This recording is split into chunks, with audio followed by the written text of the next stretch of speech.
you want to be healthier, yet you just don't know what to do? All these shows telling you this and that, but nothing seems to work. Well, listen close. Golden State Media Concepts has got something great for you. The Health and Wellness Podcast dedicated to workout trends, healthy eating habits, diet, and everything about healthy living. Join us in our banters as we help you not just live life to the fullest, but live it to the healthiest.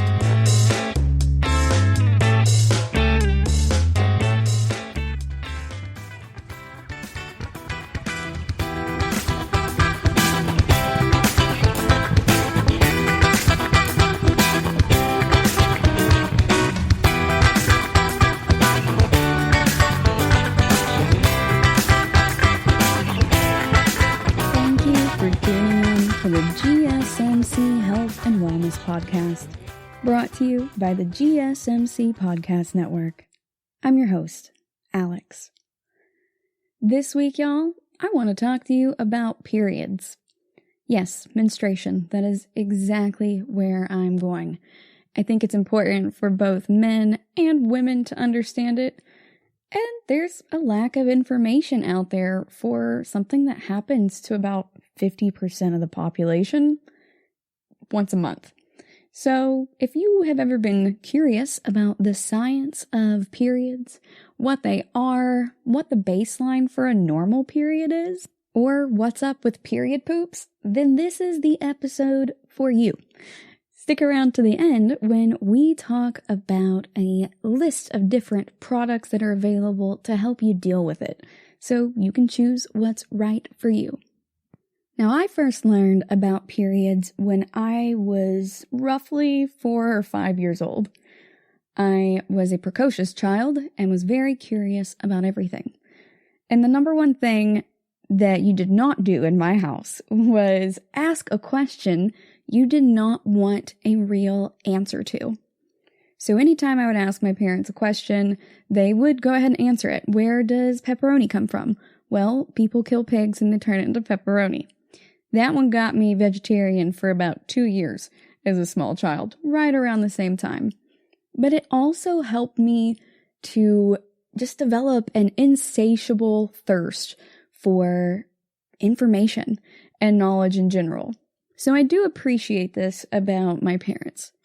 But when I learned about periods, it is because I was a nosy child messing around in the bathroom, and I found a box of tampons. And I could not, for the life of me, figure out what these things were.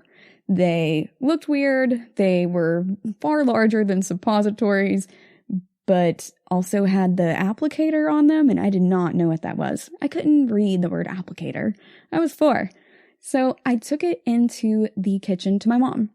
And my mom just kind of looked at me for a minute, and I'm like, hey, what's this? And she looked at it and she goes, that is a tampon. And I'm like, what is it though? Like, what does it do? And she goes, go get your sister. So she had me go and grab my little sister. And my little sister she's only 14 months younger than me. So she was somewhere between 3 and 4, probably. Maybe we were 5 and 6 max. I got this talk very early on. So I asked my mother what it was, and she had my sister and I stand there together in the kitchen with her, and we just watched her, totally enraptured, as she went to the cabinet and got out a big glass goblet. And she filled that big glass goblet with water in the sink. So as you can imagine, I'm very confused about why she's drinking this water in the middle of me asking her this question, but I just let it ride. And my mom asks me for the tampon, so I hand it to her, and she pulls it out of the package. And she looked at me and said, once a month, if a woman isn't pregnant, then her uterus sheds its lining. And that is verbatim what she said to me. You best believe I told all the other little kids at school, too, all about this. I was fascinated, and the specific verbiage was very important to me. So that is one of my most vivid childhood memories, but the next part also sticks in there. So my mom looks at us and she goes, when that happens, that means that little bits of it have to come out of your body through your vagina. And she was always very specific and adamant about using the appropriate medical terminology for genitalia. So she flat out says it comes out of your vagina and you need to get the blood soaked up. So she puts the applicator over the goblet, and she said, when you do that, imagine that this goblet is the vagina, and you would push that applicator in there, and it would go inside of you and soak up the blood. And when she does this, she hits the plunger on the applicator while she's holding the string, and it goes in, and I remember it blossoming like a flower, or especially like when you go to get tea at like a really nice tea place and they give you like chrysanthemum tea or one of the other flower teas where you get to watch it blossom and unfurl in front of you. And this scientific demonstration was very similar like that in my experience.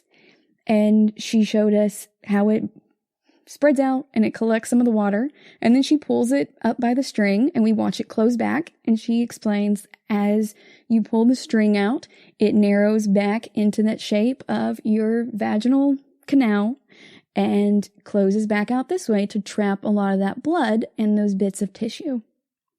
Now, I feel like half of you are probably fascinated that I had this talk really early on in life, and the rest of you are mildly horrified. But let me assure you, this did not scar me in any way. And I think that it is largely why I'm comfortable talking about all kinds of bodily functions. A lot of taboos are really not off limits for me because I think that anything that can be discussed can be overcome or understood. The demystification of these issues by talking about them takes a lot of the taboo out of it. That's why I don't feel that embarrassment. And I really appreciate my mom for that. But I know that this topic is uncomfortable for a lot of people for different reasons. And so I wanted to talk to you guys today about periods. Nobody else knows that you're listening to this. They can't hear anything I'm saying. So if you are a lot shyer than I am about these topics, you're okay. You don't have to necessarily reach out to somebody and ask them. I'm going to answer a lot of questions here. Starting with, what is a period? So menstruation is what we call your period, your menstrual cycle, and it occurs roughly once per month. That can change as you age, and it is okay if your menstrual cycle is a little bit higher or a little bit lower than that. It changes throughout the lifespan as well. So remember, we're just kind of looking at a baseline for normal when we look at these things and not strictly declaring, hey, you're either normal or there's something wrong with you. There's so much more on that spectrum in between normal and you need to see a doctor. So if something sounds a little bit different from your body, don't freak out. We will walk through it together. So personally, I like to think of periods as pretty much having an angry little creature that lives in my womb, and once a month it just really hates the wallpaper and decides to redecorate. I don't know where this little creature gets all of its money from to afford all this redecorating, but it tears down the wallpaper and gets it out of the house. And then it redecorates, and a month later, it feels the same. I personally envision this little creature as being more like a mouse than anything else. And so each month, you have those pieces of tissue and you have those pieces of blood that are the lining of your uterus that's sloughing out through your vagina. So that might sound really gross, but it's honestly not that gross. All of us were almost periods, after all. Periods normally start about the ages of 11 to 14, so right around when girls typically start hitting puberty, but that's not absolutely true for everyone. Some folks don't get their periods till they're 17 or older. Other folks get them a lot younger than that. But you get them roughly around that age, and then they tend to continue until menopause around age 51. So that's normally the baseline for where people who have uteruses go through menopause. And that's just another hormonal cycle change that dictates whether you're going to feel hot and cold and if you're going to menstruate anymore to prepare your body for having offspring. And this is usually going to last anywhere from 3 to 5 days. When it does happen, you might get abdominal cramps or having some lower back pain. You might feel bloated. Your breasts may feel sore. You might have food cravings. Your breasts may feel swollen. You could also have mood swings and irritability or headaches and fatigue. Everyone's a little bit different. We think of PMS as being the same thing as periods, though. And just in case someone out there didn't already know this, it's not the same thing. So PMS is short for premenstrual syndrome. So that means it comes before you menstruate. And that's a cluster of symptoms that can start before your period. That can include both physical symptoms, like having a little bit of pain in one area of your lower abdomen when you're ovulating. So when your ovary is releasing that egg down through your fallopian tubes and into your uterus to just kind of chill and wait for the sperm to show up and inseminate, it can hurt a little bit. So sometimes that happens with me.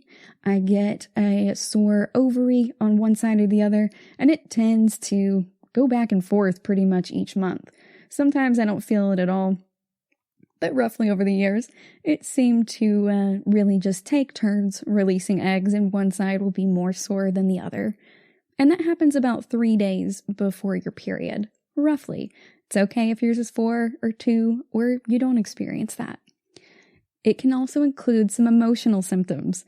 So those are the ones that people are associated with someone being on their period.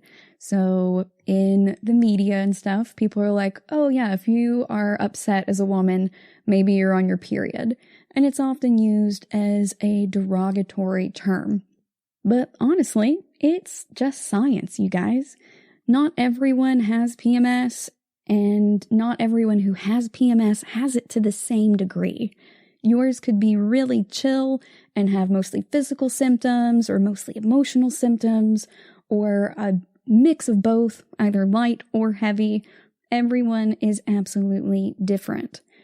Personally, I don't think I'm any more likely to bite somebody's head off when I'm on my period versus not on my period. I'm more likely to feel sad, but that's just me.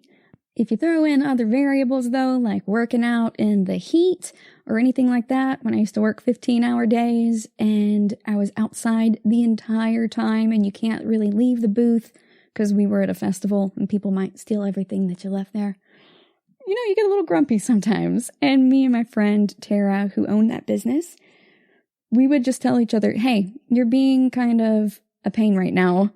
And we would look at each other and go, okay, yeah, you're right. And then we would remind each other to take our birth control pills, just in case. She was usually right that I needed to take some ibuprofen or something, because I am a lot more grouchy when I'm in pain. So I'm technically grouchier when I'm on my period rather than PMSing. PMSing, it just makes me feel sad.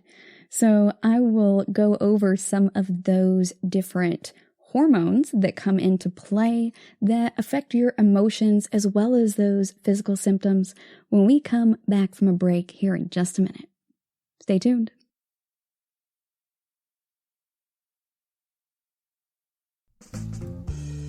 Are you looking to learn more about the latest trends from the fitness world? Are you confused by all of the different trends that are out there?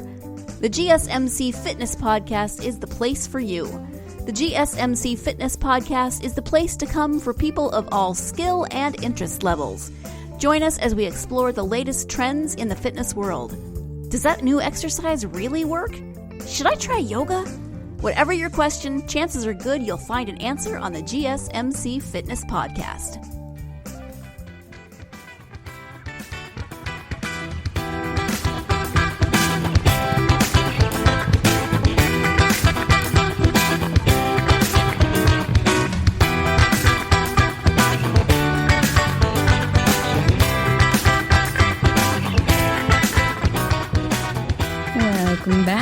Before the break, we were introducing the topic of periods and what my experience was in finding out about them for the first time. Now we're going to talk about the baseline for normal periods. So what is generally considered normal? I'm going to give you guys the spectra for those and also when to know when to go to a doctor. As we discussed in the first segment, your menstrual cycle or period is that cycle that happens roughly once a month to people who have uteruses to try to prepare your body for a pregnancy. And technically your menstrual cycle is counted from the first day of your period, when you start bleeding, up to the first day of your next period. So that's your whole menstrual cycle. So that includes times when you are not bleeding. So your hormone levels during that time, estrogen and progesterone to be specific, normally change throughout your menstrual cycle, throughout that whole month, and cause those symptoms of menstruation and PMS. So we say that your period is roughly every 30 days, right? And that's true, but what is the actual spectrum for it? The typical period is about 28 days long, and that is what those birth control pills that have 4 weeks of pills are based on. But every woman's different, and your natural cycle might be anywhere from 24 days to 38 days apart. So your period's still considered regular if you get them every 24 to 38 days. So that's totally okay. That means that the time of the first day of your last period up to the start of your next period is that 24 to 38 days long. Some women are super regular. Other women aren't. It's very similar to what we talked about before in our episode on constipation. Different people's intestinal cycles also run differently, and what's normal for one person is abnormal for another. So it's good to just take a look at the baseline and go from there. A lot of women's periods are so regular that they can actually predict when their periods will start, some even down to the time and the day. Other women are pretty regular, but they can only predict it within a few days. So they know that their period starts roughly around the second week of the month, but not necessarily on the fourth Thursday of the month or anything like that. And there's also a lot of variation when you first start your period. So when you do first start, it might take about 3 years for your period to become regular. If it becomes regular before then, no worries. If it is not regular after those 3 years, then go ahead and maybe talk to a doctor. And remember, regular is every 24 to 38 days. That doesn't mean it has to be exactly 24 days each month or exactly 38 days each month, but rather, 1 month it could be 25 days apart, and then the next month it's going to be 36 days apart. That's totally normal still. Even sisters and twins do not necessarily hit puberty at the same time. My best friend is a twin, and her sister is also one of my best friends, and they hit their periods way far apart. One of them hit theirs way earlier than the other one did, and that's also normal. They both still have children and live normal, happy lives. They're on different forms of birth control now and have made their own reproductive choices. So it's totally okay. And you're not abnormal if your sister gets hers when she's 11 and you don't get yours until you're 17. We all bloom at different rates. Now, I first got my period when I was 12 years old, and I knew something was different, but I didn't know exactly what it was. My mom had gone over all of the symptoms and stuff with me multiple times over the years since that first time I asked when I was a wee lass. And I knew what was going to happen. I knew what tampons and pads were for and everything. And my mother also menstruated, so we had those in the house. So when I did finally get my period, it just felt like something was different, if that makes sense. Some girls are totally surprised by their periods. Others, like me, not so much. So I was a little bit ahead of it, and I knew that, it wasn't like a tingly feeling in my lower abdomen. It was just, I don't know how to explain it. I'm so sorry. It was just different. It was off. I didn't feel sick. I wasn't sick to my stomach, but something else was happening that it was a new sensation I'd not felt before. And my body just seemed to alert me that something was going to happen. So I put a pad in my panties and went to sleep for, I did this for like 3 or 4 days, I think, maybe up to a week. I don't quite remember anymore. But I went ahead and just wore pads for a while, started to get used to those. And then I woke up one morning and I had started my period while I was asleep. Let me tell you, my mom was jazzed about this. And I know that some people might think it's weird to be excited about periods, but for my mom, this was a celebration of a landmark in my life, and she was super excited. I, on the other hand, was not so excited because I felt miserable. I was getting cramps and everything, so I was not happy. I was a little bit grumpy, and I was a preteen, so I was just feeling angsty anyway. My mom was like, "Yay, you're entering womanhood." And I'm like, "Boo, I'm leaving childhood." Of course, I was still a child at the time. But for me, this seemed like a big bridge to cross over. And so that's partly why I also think that periods should be celebrated. But we'll get to that in our final segment when I give you my arguments for it. That was my general experience with my period. And then my period was not regular until I was 15.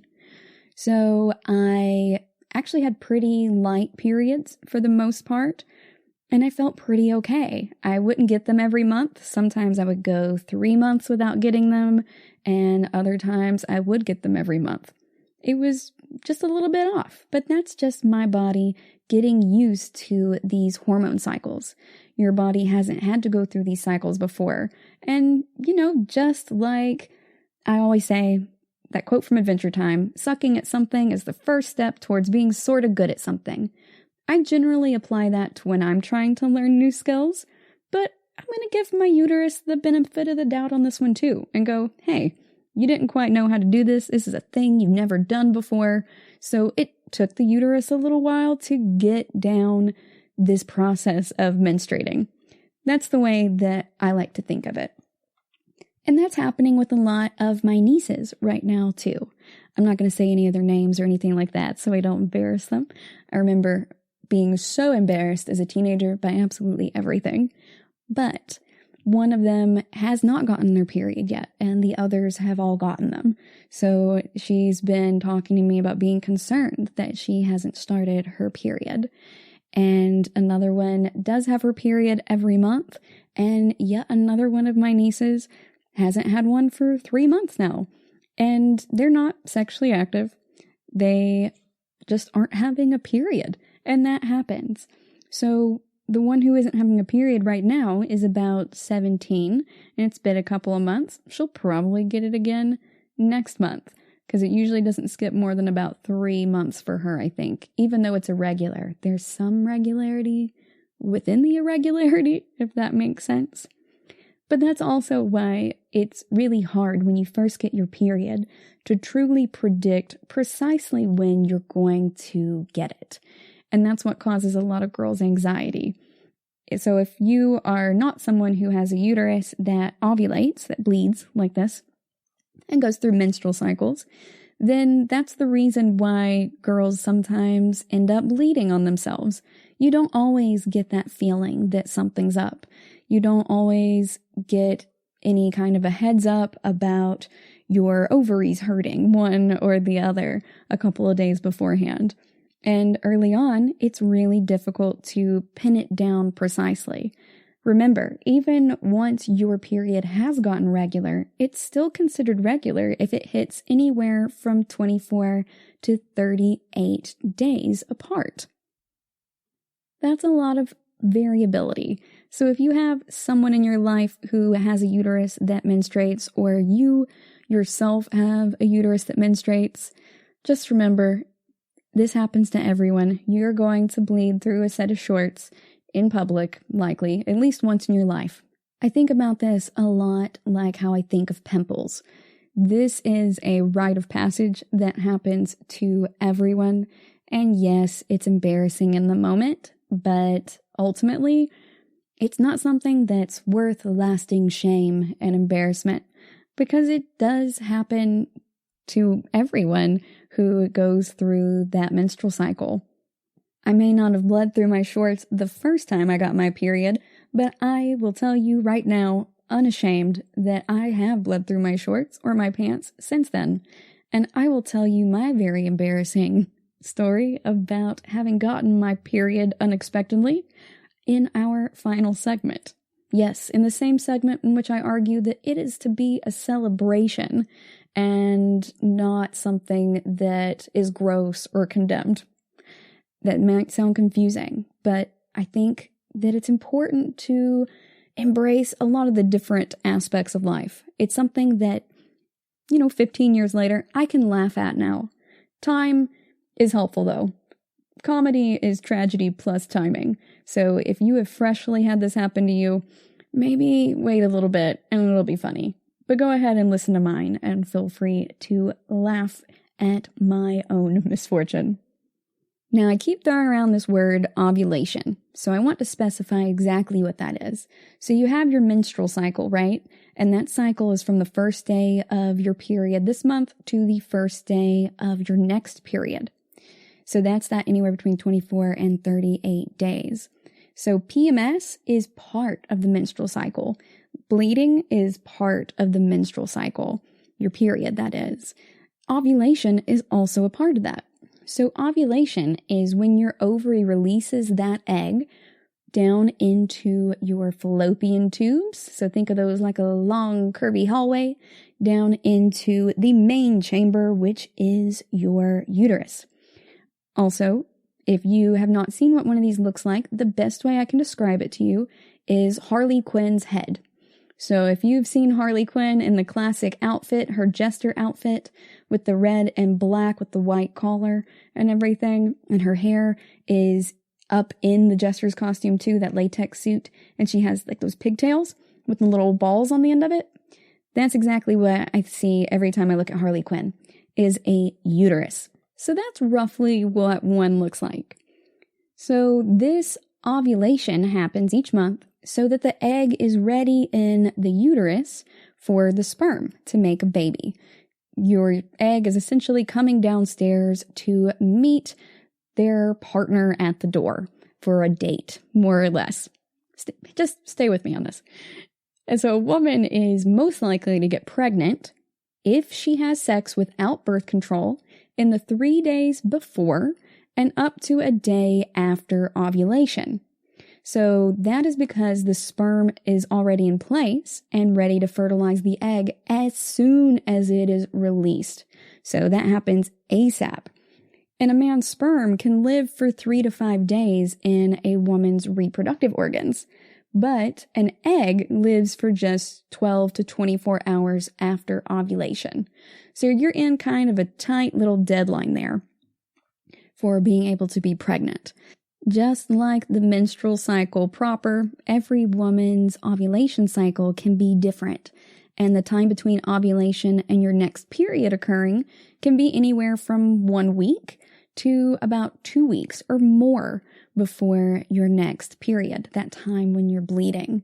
So usually anywhere from a week to 2 weeks before you are going to have your period, that's when you're ovulating. For some folks, even up to 19 days is considered normal. Now, there are also reasons why you might not ovulate. If you're already pregnant, you're not going to ovulate most of the time. Sometimes people still do spot when they are pregnant. So still go and speak with a doctor just in case if your period is abnormal and you suspect that you may be pregnant. And by abnormal, I mean abnormal for your experience. Women who are breastfeeding might ovulate, but they might also not ovulate. If you are wanting to be on one side of that or the other, talk to your doctor about that to make sure you don't get pregnant so soon after having your first, if that's not something that you want. During perimenopause, which is that transition to menopause from menstruation, you might not ovulate every month. So just like when you are first getting your period, when you're having your last several periods and you're going into menopause, then you might not ovulate every month then either. It's more likely to be irregular. After menopause, you do not ovulate. And that's largely due to a hormone that's released by your brain that tells your ovary to release an egg. So that hormone is called the luteinizing hormone, and it's often abbreviated to LH. And those levels begin to spike about 36 hours before ovulation, and those levels peak about 12 hours before ovulation, before your ovary releases that egg. So as far as normal goes, it's due to the hormone changes throughout the lifespan. We have hormones that help us initiate puberty and continue puberty until it is time to be fully grown, and then we are just set with a period now. Our bones are fused, but now we're also saddled with this period. So not only do we have a period, but we're not going to get any taller if you are like me, unfortunately. So the TLDR of this is that for the first 3 years or so of starting your period, you probably won't have regular cycles. It's okay if you don't. It's okay if you do. Your cycles may well be longer than 38 days in between at that time. But if you start getting longer or irregular cycles beyond those 3 years, talk to a doctor or your nurse to rule out health problems. And by health problems, I mean things like polycystic ovary syndrome, things like that. That's just where you have cysts on your ovaries. And those can be totally benign. So I don't want to scare you with words like cyst or syndrome. Then in your 20s and 30s, your cycles are usually pretty regular, and they last anywhere from 24 to 38 days. Mine are roughly regular. I can't predict it based on the day, mostly because I am not as good at keeping track of my period as I should be. I have birth control pills that I'm back on now, though, and that helps me tell exactly when it's going to happen. But mine's fairly predictable. I get that pain in one of my ovaries a couple of days beforehand, and then I go, oh, that's why I've been kind of sad the last few days. I forgot I'm going to menstruate. Does that happen to anybody else? No? Just me? Okay. Sometimes I just forget because I get used to the other 3 weeks or so where I'm not menstruating, or rather where I'm not bleeding. And then I get a little blindsided when I do get my period again with the emotional symptoms more than anything else. So then in your 40s, your body starts to transition to menopause. So this is the typical perimenopausal area. So peri just means around. So right around menopause. So your cycle during that time might be irregular, and you might stop periods for a few months and then start again. And that can be shorter or longer than usual, or be lighter or heavier than normal. It can go either way. But if you're worried about your cycle, if it starts being a lot heavier or a lot lighter than normal, or if you're having more than 38 days in between multiple menstrual cycles, or there's fewer than 24 days between them, or if you just personally feel off in any way and like you need to see a doctor about it, then hit one up. You know your body better than anyone else. And just like I intuitively knew that my period was coming for the first time because something felt different, and my mom had told me enough about it to have that information to assign a cause to that sensation, you know your body the same way. The more experience we have with our bodies, the more we know about them. So if something feels off to you, go and talk to your doctor. But other than that, if you've been having irregular periods and any of these things apply to you, I hope that it helps allay some of your fears. We're going to go on a quick break, and when we come back, we're going to talk about something that a lot of people seem to be reluctant to discuss, and something that men in my life seem to be very confused about whenever they're around and women bring it up. I'm talking about period poops. We'll be back in just a second. Stay tuned.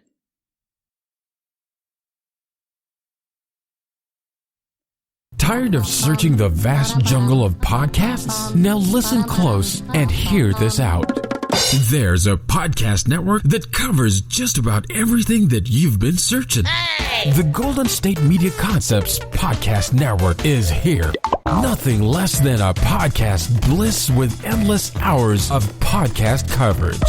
From news, sports, music, fashion, cooking, entertainment, fantasy, football, and so much more. So stop lurking around and go straight out to the Golden State Media Concepts Podcast Network. Guaranteed to fill that podcast itch. Whatever it may be. Visit us at www.gsmcpodcast.com. Follow us on Facebook and Twitter, and download us on iTunes, SoundCloud, and Google Play.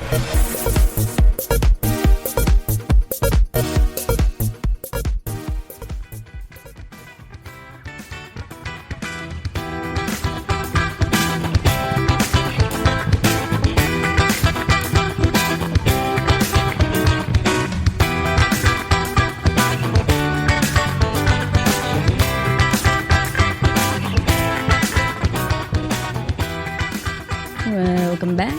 Before the break, we were talking about the baseline of normal for periods. That way you have some numbers and some science to kind of measure your own experience against and go, hey, maybe I need to go to the doctor, or, oh, thank God, I thought that was not normal, but it's totally normal. I feel better now. So now we're going to talk about the phenomenon that a lot of people experience on their periods, and that is period poops.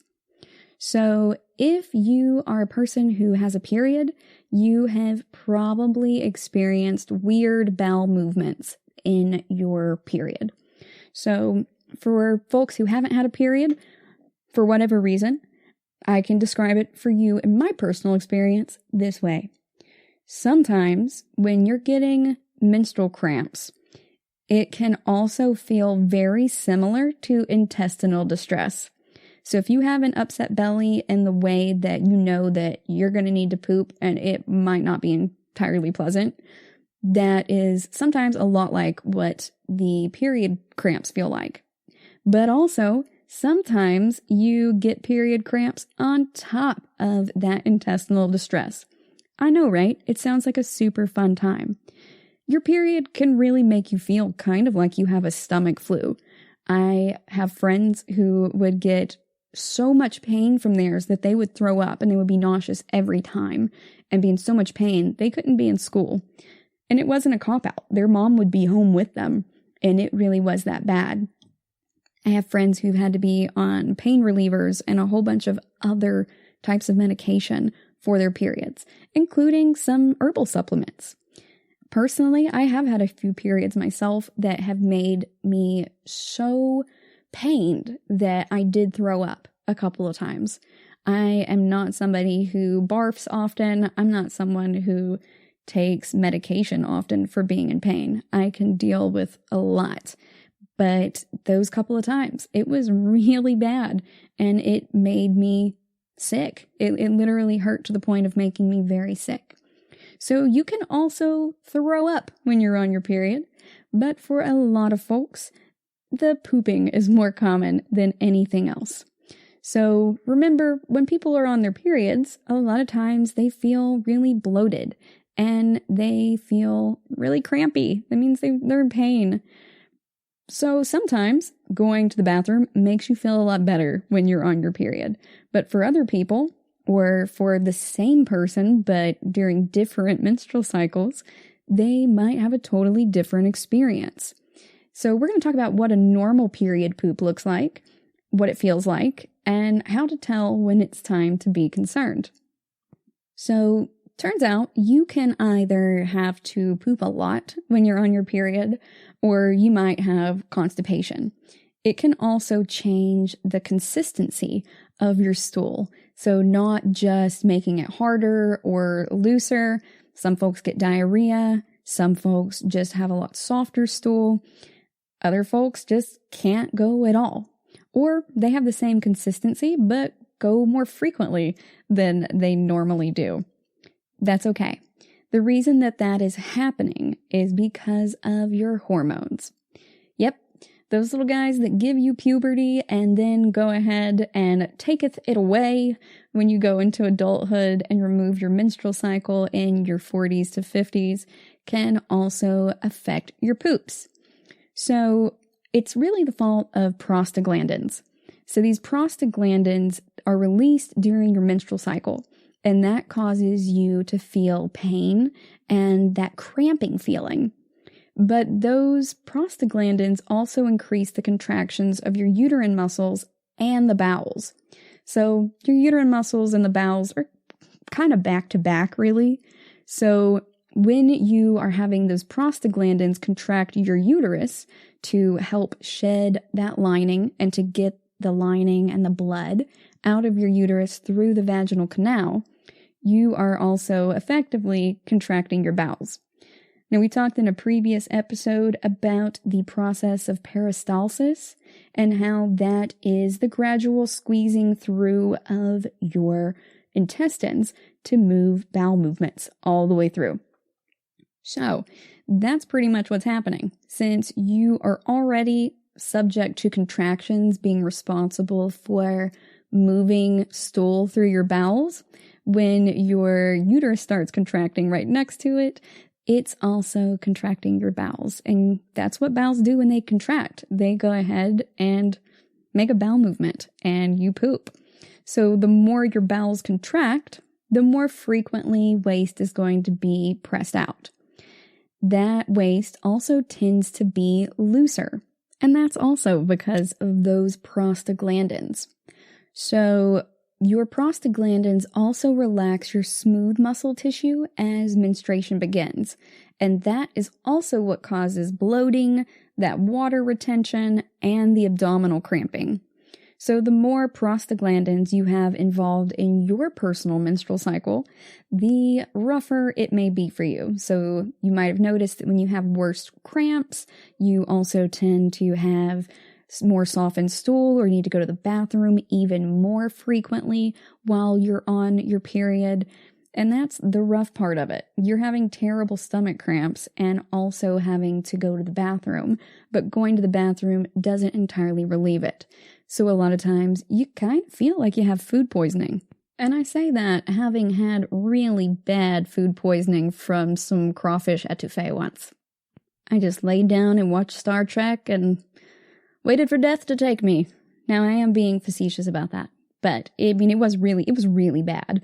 I missed the entire conference that I was there for. I'd driven 8 hours on my own to New Orleans to go to this academic conference and paid all of this money. And then I ended up not being able to attend really at all because I was so sick the whole weekend with this. I also ran out of gas on that trip and something else happened. Oh, I didn't get home until like 7 o'clock in the morning when I drove back by myself. That was a bad idea. It was just not a great trip all the way around. It was just, I guess, ill-fated.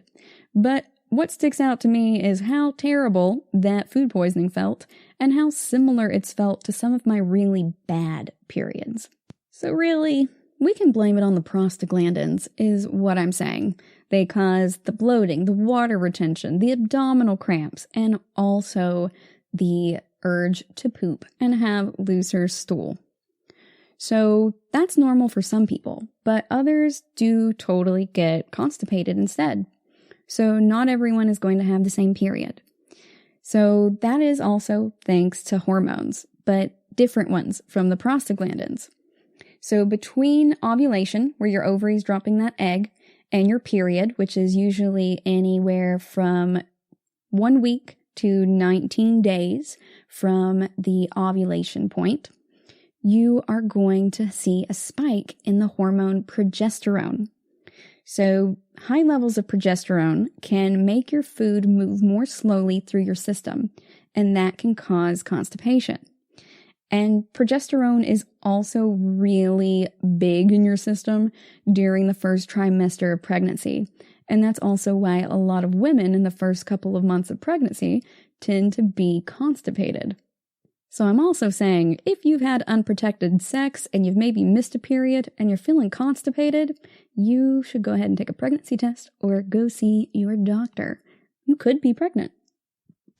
Now, some people worry about the consistency of the stool. So I'm gonna just lay it out for you. It's not really something you have to worry about a lot.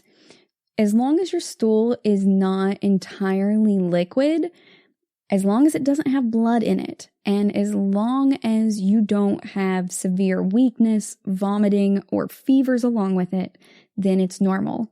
If you're getting a fever along with it and a lot of vomiting and you're feeling more weak than normal, so not your normal lethargy and fatigue that come along with menstruation, then you're good. If you are getting the fever and the vomiting, then you may have food poisoning on top of your period or something else going on that is not good for your body. And you might want to see a doctor for that. But really what you're looking for is just making sure your stool's not entirely liquid, even if it's really loose. Make sure it doesn't have blood in it and do a self-check. You know, am I feeling weaker than normal for my other periods? Do I have a fever? Am I vomiting quite a bit? Then you can go from there. If you do have blood in your stool, or if the pain from your cramping or your bowel movements is not helped even with pain medication that normally works for you, then go ahead and see your doctor, because you might have another issue like endometriosis. And your doctor can help you out with that if they're able to diagnose it. So if yours are super bad, definitely speak to a doctor, because even though it's your normal, it might not have to be your normal for the rest of your life. You should also go see a doctor if your poops don't go back to normal after your period is over. So, it's kind of like keeping an eye on your bowel movement cycle. Just like you have a menstrual cycle for your uterus, your GI tract kind of has one, because it is strongly impacted by both prostaglandins and any type of contraction, which are caused by prostaglandins, and also caused by you manually doing it yourself when you're in the bathroom. You know where I'm coming from. Now that we've talked about this, is there anything we can do to make it better, though? Well, eating healthy foods helps out a lot. Eating a lot of fiber-rich foods is going to help the consistency, so it's going to help it bulk up and not be as loose. But you're not going to be able to necessarily make your period poops any better. You can go ahead and get over-the-counter medication for the pain. So things like ibuprofen and acetaminophen. My personal go-to is naproxen if I'm having a really, really terrible one and I can't handle it.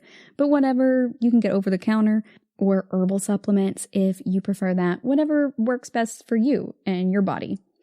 Now, eating that fiber-rich food can also help you with any weird smells that might be associated with your period poops. I know, this is not something that's super jazzy to talk about, but I'm going there. And the science backs that up. So a lot of times, if you are having weird smells on your period, and it's emanating from your bowel movements, not from your vaginal canal, then that may be, because you might have been eating something that's gross. So I just mean something that your body would go, ugh, no, this is not full of nutrients. This is garbage. This is junk food. And your body is just letting you know that it did not appreciate what you put into it. Eating the fiber-rich foods will help with that, but also just making sure that you're eating foods that are good for you. Now, why does this change, though, during your period for some people? Well, that is because you have those progesterone hormones, and progesterone has been associated with compulsive eating before your period. So if you think about period cravings, that is largely caused by progesterone. And if you normally eat really healthy, that's a huge change in your diet, and it's just kind of confusing for your body. So it might throw up a red flag in the form of your bowel movement smelling different from normal or being off in some way. As long as it returns to normal after your period's over, though, you are generally in the clear and you don't need to worry about that. If you can't tell if you have cramps or if you need to poop and you're on your period, that's totally normal. That happens to lots of women. Remember that uterus and your bowel contractions are right back to back with each other, and they're both caused by those prostaglandins. So it's really hard to pinpoint which is which. It's both pain responses due to contractions. So it might go either way. It could go both ways at the same time, or even alternate. Your cramps, though, often, at least in my experience, and that of a lot of other people who have uteruses, will feel like you have some pressure in your pelvis and your lower back, and for some folks, even in the butt area. So for me, it's mostly my pelvis and my lower back, so anywhere right around my belly button area down, and then in my back where it's my lumbar spine, really, right around that area, to the top couple segments of my sacrum. So the area right above your tailbone is what I'm talking about. So that area will hurt sometimes, and that might be why your partner may ask for more than one heating pad. I used to just wrap myself up in heated blankets because I needed that sucker all the way across. It's difficult to choose sometimes when you're in your period whether to put it on your back or on your abdomen because it hurts in both places. During my research for this, I also came across a question I had never considered before and that I've never been asked in over probably 20 years now of talking to people about menstruation. And that is, do I have to change my tampon every time I poop? So, apparently, some people who have their periods lose their tampon when they poop. So remember, it's those contractions. Think about Kegels and how that works, and think about the mechanisms you use to push when you have to go to the bathroom. So apparently, some people, when they push, it pushes from both the vagina and from the anal cavity. I think that's super fascinating. I do a lot of Kegel exercises, so I don't know if that has anything to do with it and why that never bothers me. But that's not something I've ever encountered, so that's pretty fascinating. But you don't really need to change your tampon when you go poop unless you get feces on the string. Now remember, most of the bacteria in your body is in that lower portion of your gut, and so your feces can contain harmful bacteria, and it can cause yeast infections or other types of vaginal infections if you get any feces on the tampon string. So keep an eye out for that, and you should be good to go. Other than that, you're all set. If you want to change it every time you poop, go for it. Do whatever makes you happiest and most comfortable. But if you don't want to change it, just hold the string to the front or the side or tuck it into your labia. As they say on Broad City, it's nature's natural pocket. So I'm not advocating putting other things in there. I'm just saying you can tuck that tampon string in there to avoid getting feces on it. It's okay. It's not going to hurt anything really, other than maybe get a little bit of blood in your underwear if you get blood on that string. You can't lose your tampon up inside your body either. There's not any way for it to get lost way up in your body. So it's okay to put that string there. The string is just there so that you don't have to really dig a lot to get it out. It's for ease of getting it out, but it's not going to just get sucked up into your body if you put the string in there. It's okay. It will still be there.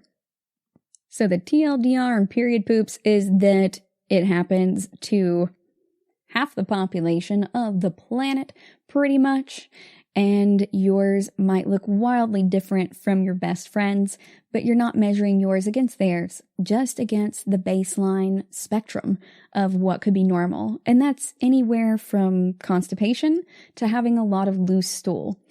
The only thing you really want to worry about is if you are having rectal bleeding, or if you're getting mucus in your stool, if you have severe cramps that aren't addressed by over-the-counter medications or supplements, and if you're having heavier periods than normal, or if anything is changing in between, or if you're having diarrhea. So if those things are happening, then you might have IBS, which is irritable bowel syndrome, that polycystic ovary syndrome we talked about earlier, PCOS, ovarian cysts, fibroids, or endometriosis. So if you're in a lot of pain, even if you've always been in a lot of pain, it might be worth talking to your doctor about it to see if there's anything that y'all can do together to make your life a lot easier. Because remember, this happens to us roughly every 24 to 38 days. That is a long time throughout the lifespan, and you don't have to be in pain all the time. We're going to go on a quick break, and when we come back, we are going to talk about the top options available for dealing with your period in 2020. We're living in the future, y'all, so I'm talking diva cups, period underwear, everything like that. And we're also going to talk about why periods should be celebrated. Stay tuned.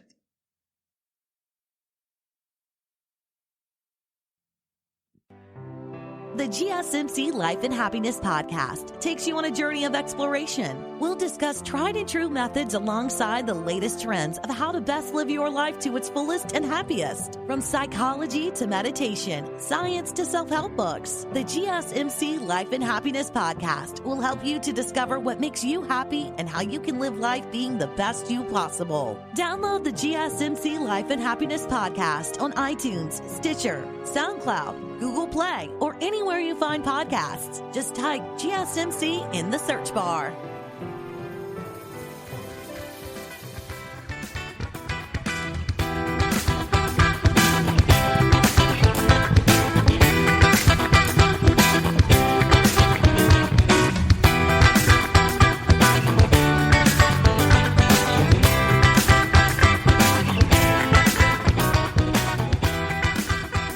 Welcome back. Before the break, we were talking about period poops and what that looks like for 50% roughly of the human population. Now, we're going to talk about our options for dealing with our periods. Everything from the traditional, I suppose, pads and tampons to period underwear and menstrual cups. But first, let's start with my most embarrassing experience with my period. So we all have one of these, and I hope that my story helps you feel less alone in yours. So I might have mentioned before that I was homeschooled for all of high school. So I did not have any of those big mishaps at school like a lot of people do with their first periods or the first few years of their periods. However, I was also in 4-H. And so in this club, every year, if you did a lot of these extra projects, you would be part of the honor club. And there were levels to that, bronze and silver and gold, things like that. And you had to do different categories of things to get them. So I guess it's kind of like Girl Scout badges maybe, or Boy Scout badges. I wasn't in the Scouts, so I'm not entirely sure. But they're things that you had to earn by doing different things like acts of service, like volunteer work, or working on increasing your knowledge about a specific animal, or learning how to sew and entering your garment into a competition, or also, what else did we do? Oh, we did a talent show and stuff too. And then the winner would go to, of the county would go to district, and then district would go to state, and so on and so forth. I think 4-H is more expansive than a lot of people initially realize. But I digress. Once you do all of those things, and I did a lot of them in 4-H, you get to earn these levels. And every year at my personal 4-H extension office for the area I grew up in, we would get to go on a special trip to Carowinds. Carowinds is a theme park, like think Six Flags, that kind of thing. Just a theme park in general. So we would go to this theme park to celebrate having earned these things. So the extension office would pay for it. I don't know where they got the money from. I was like 14, so that was above my pay grade. But we went there, and nobody told us beforehand, my sister and I, that they had a water park there. Neither of us had ever been to Carowinds before or looked into it in any way. We just knew it as this nebulous amusement park somewhere in North Carolina. So it didn't occur to us to bring swimsuits or anything like that.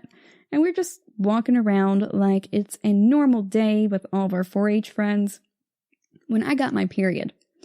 Now, thankfully, because I did not know that there was a pool, I was not wearing a swimsuit or anything like that. But I didn't find out until I went to go into the bathroom to see if the underwear I was wearing could pass for a swimsuit. I know, I'm very shameless. I've always been like this. But I figured, hey, underwear covers more than most bathing suits do anyway. I remember I was wearing an electric blue bra, and I was wondering if maybe the underwear would be opaque enough when it was wet and, you know, look enough like a bathing suit that nobody would be able to tell. And in my mind, that's effectively the same. So I've been laying out there on a lounge chair for a while and was just soaking up the sun, enjoying being outside and everything while I waited on my friends to meet up. And when I walked into the bathroom and went to look, the olive green pants that I was wearing had a big, big red stain on the back. I had bled through my underwear and on my pants without even knowing. I had not noticed it at all. I had not started cramping yet, and I was pretty blindsided. This was in the first 3 years of my period, and so I wasn't regular yet, and I did not see this coming.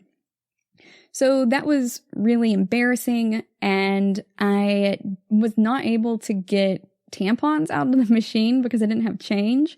So I had to give a younger male friend who was like a little brother to me some cash to go and get some change for me so that I could get a tampon out of the restroom and then deal with this fiasco that was having the back of my green pants covered in blood.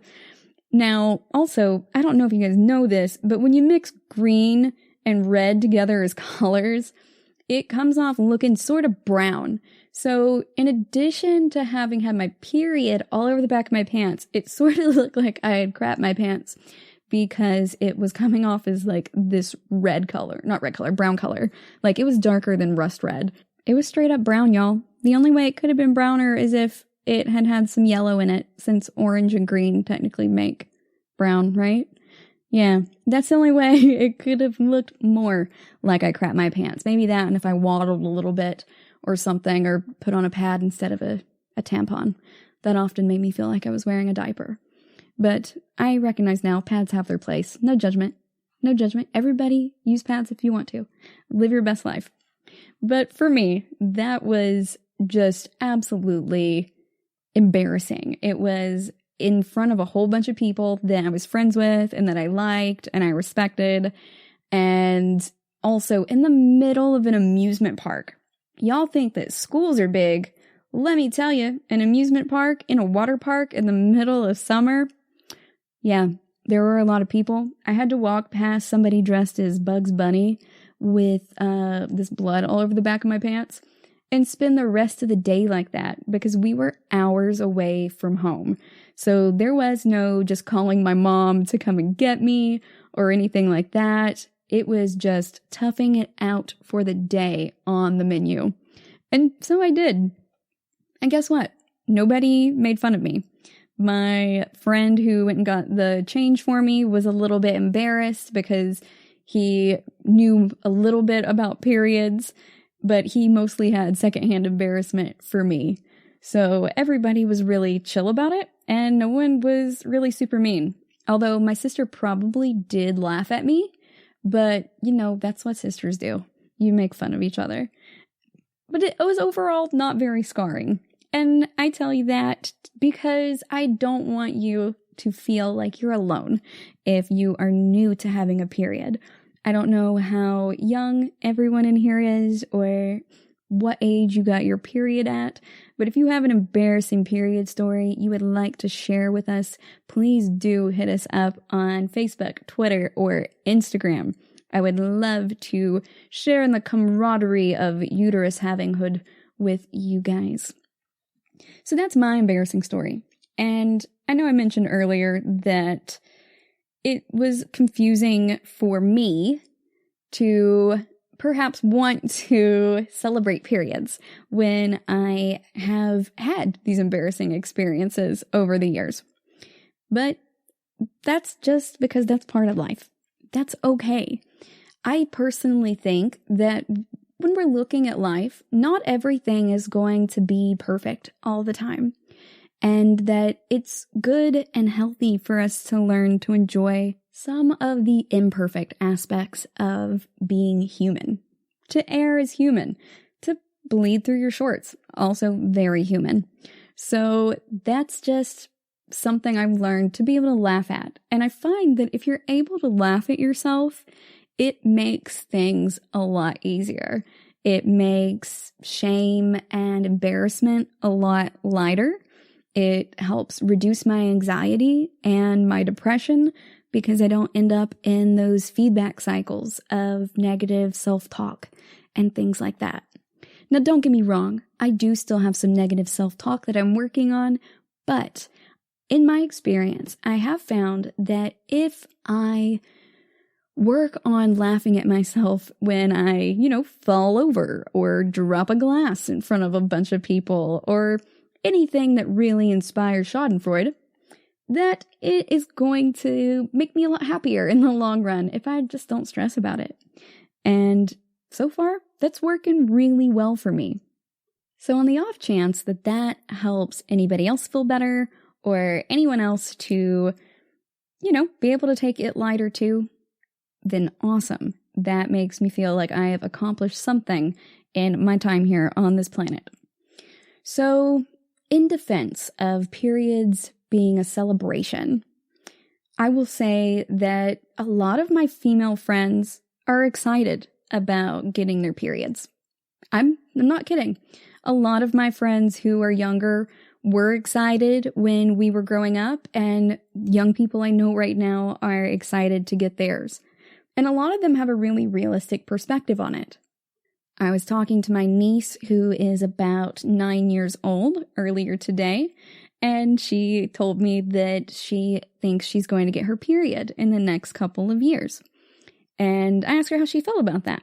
I didn't want to put any shading, either positive or negative, on it in any way. I didn't want to hype it up for her and her feel let down when it's just all cramps and bloating, but I also didn't want to make her feel scared about that, because that's a natural part of the transition into adulthood.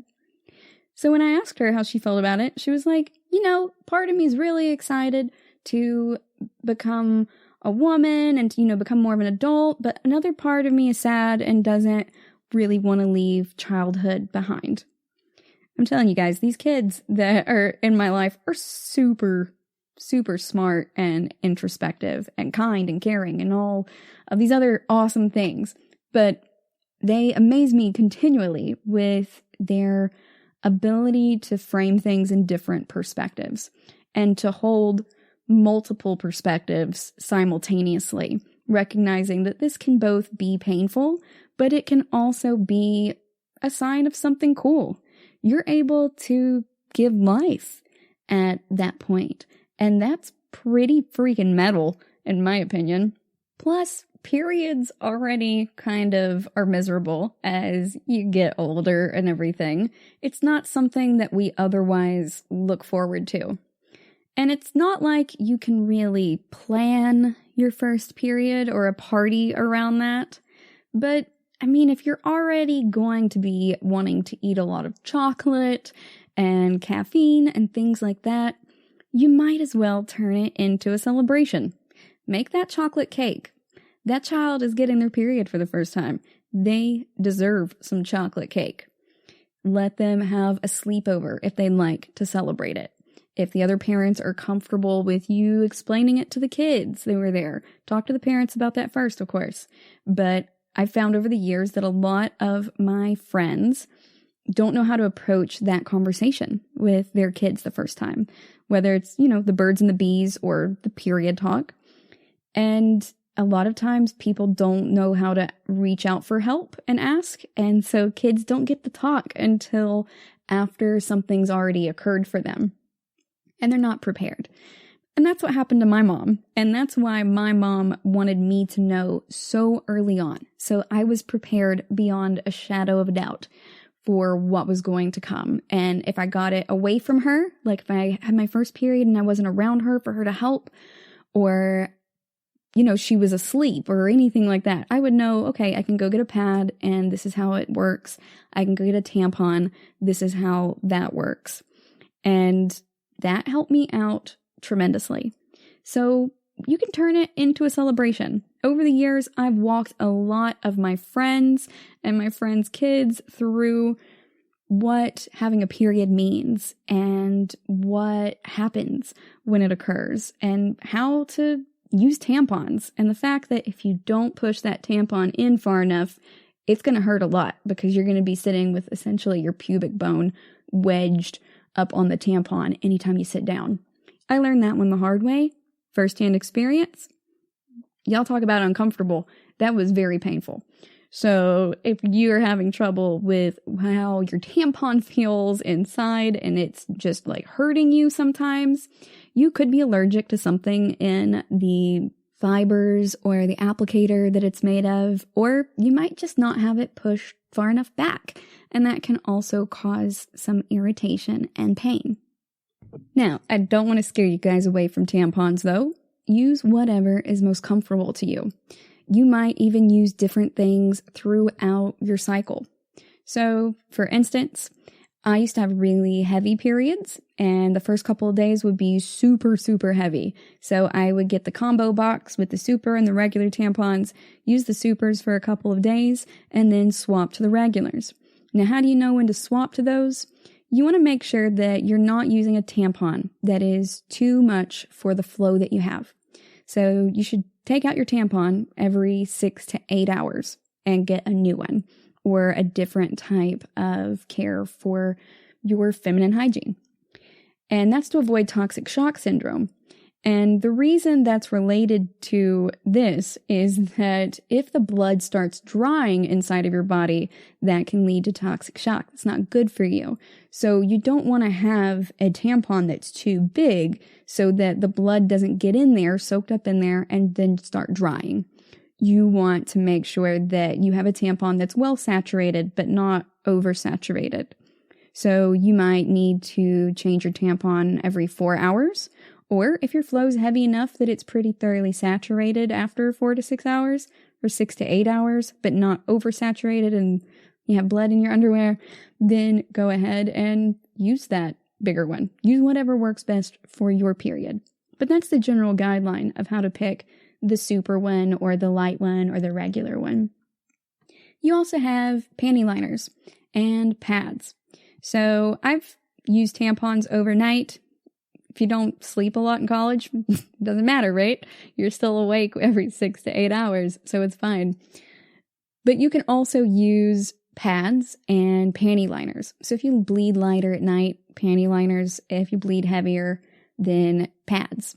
Now, I've been off birth control for like 6 months or so this year.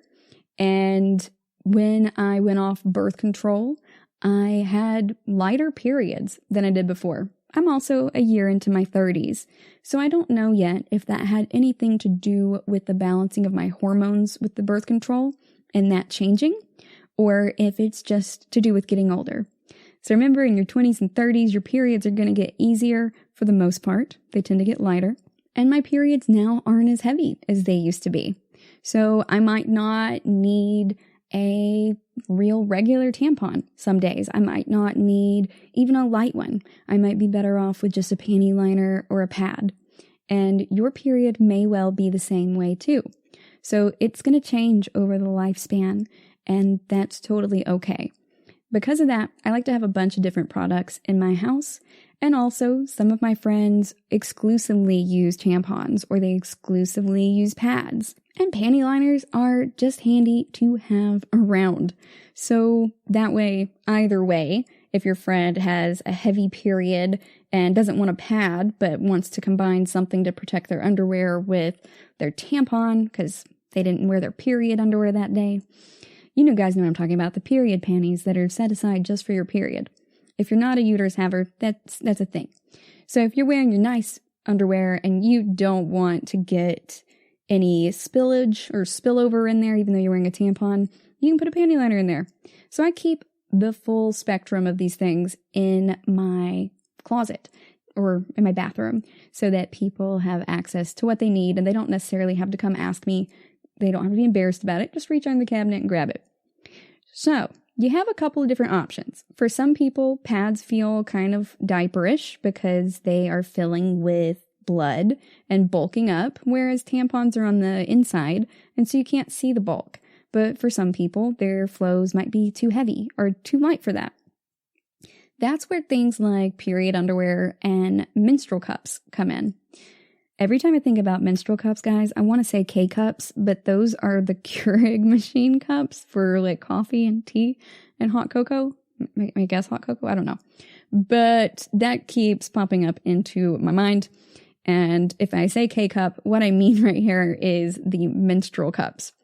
So menstrual cups are these little, normally silicone type of devices that go up into your vaginal canal to help collect the blood. They form kind of a seal and conform to the shape of your vaginal canal because they're made out of that silicone, that medical grade silicone, and they catch the blood. Also, since there is nothing in there to allow it to dry, you don't have as high of a risk of toxic shock. So you can wear a lot of these vaginal cups or these menstrual cups for a lot longer than you can tampons. So if you're going somewhere and you need to have it in for more than 8 hours, check the specific menstrual cup that you're using. A lot of my friends swear by them and see what the longest you can go with it in is. So these are pretty neat in my opinion. I just haven't tried one yet because I'm kind of squicked by the idea of having to like pull this out of me at a movie theater or somewhere else public and have to dump the thing out and rinse it out in public before I go back into the stall and put it in. So it's not even really the cup itself that gives me pause, but rather the having to do this in front of other people. Now, that's something that I personally need to get over because we all have periods. Well, not all of us, but a lot of us. I'm saying that periods are normal for lots of people to have. And so much like getting pimples on my forehead, that's something that happens to everyone too. I'm not embarrassed about the pimples, so I'm going to work on getting over this thing with the cups. But my friends who wear the cups say that theirs last for so long because they can hold such high volume of blood as well that they've not had to really take them out in public. It normally keeps just fine till they get home, even if they put it in before work and then go to happy hour or dinner with friends before they come home.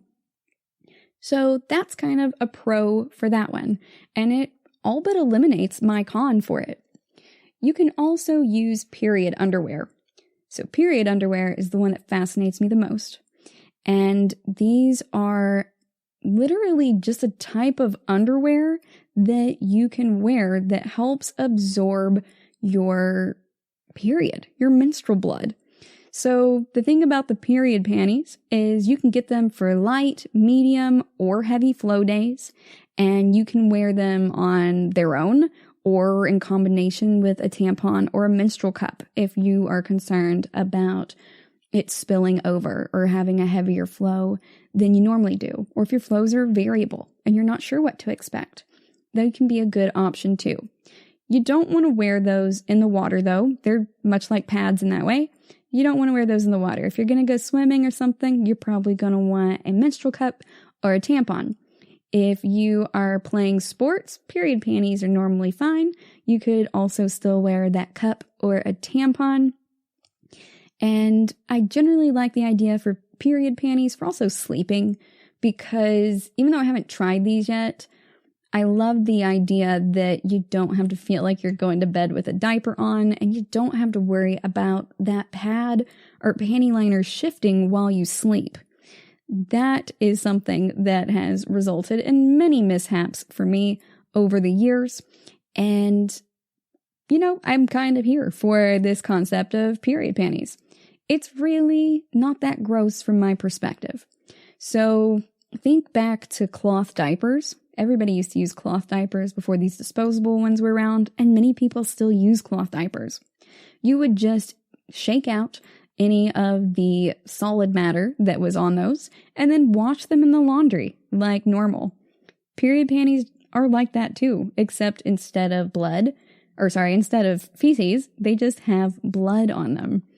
So you're really just washing blood out of it. I'm not going to throw out my favorite pair of period panties or my favorite pair of sweatpants just because I get a little blood on them. I'm not going to throw out my favorite anything just because I get blood on it from any part of my body.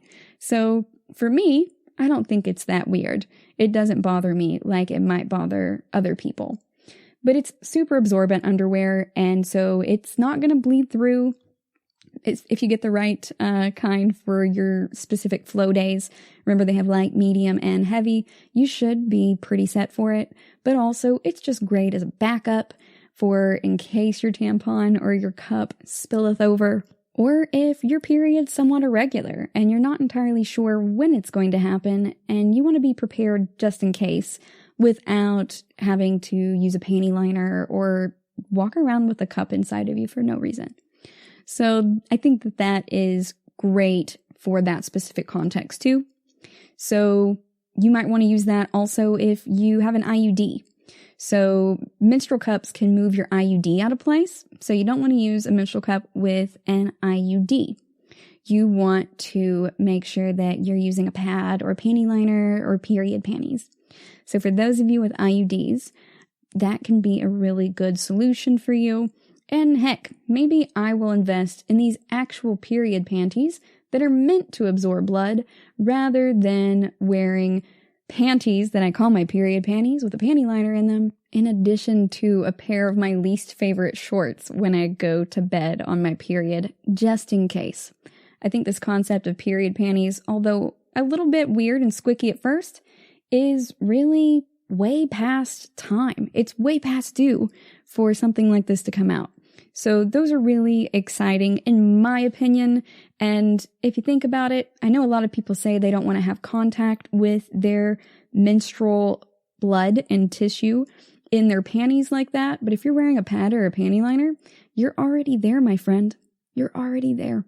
And for most of these, you can wash them in the washing machine just like normal. So allow me to present those for your consideration.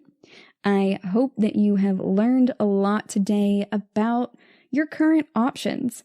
You can get those reusable Diva cups or menstrual cups, or you can also get disposable ones. And the disposable ones are after either a single use or after a single period cycle. Think of those as being very similar to contacts.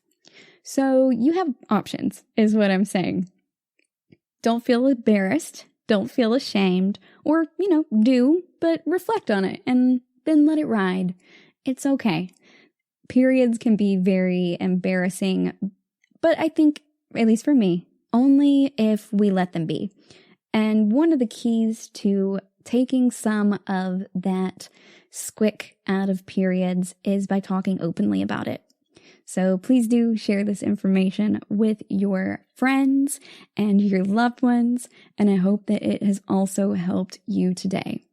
If you have any specific questions about periods and things like that, or you want to tell me an interesting or funny story about your first period, please do reach out to us on social media at GSMC Health and Wellness. We would love to hear from you. That's all I've got for you today. Thank you for listening to the GSMC Health and Wellness Podcast, brought to you by the GSMC Podcast Network. I'd like to ask that you please subscribe to the show, and writing a nice review always really helps us. Also, if you could please follow us on Facebook, Twitter, and Instagram, I'd appreciate it. Thank you kindly, and have a good night. You've been listening to the Golden State Media Concepts Health and Wellness Podcast, part of the Golden State Media Concepts Podcast Network. You can find this show and others like it at www.gsmcpodcast.com. Download our podcast on iTunes, Stitcher, SoundCloud, and Google Play. Just type in GSMC to find all the shows from the Golden State Media Concepts Podcast Network, from movies to music, from sports to entertainment, and even weird news. You can also follow us on Twitter and on Facebook. Thank you, and we hope you have enjoyed today's program.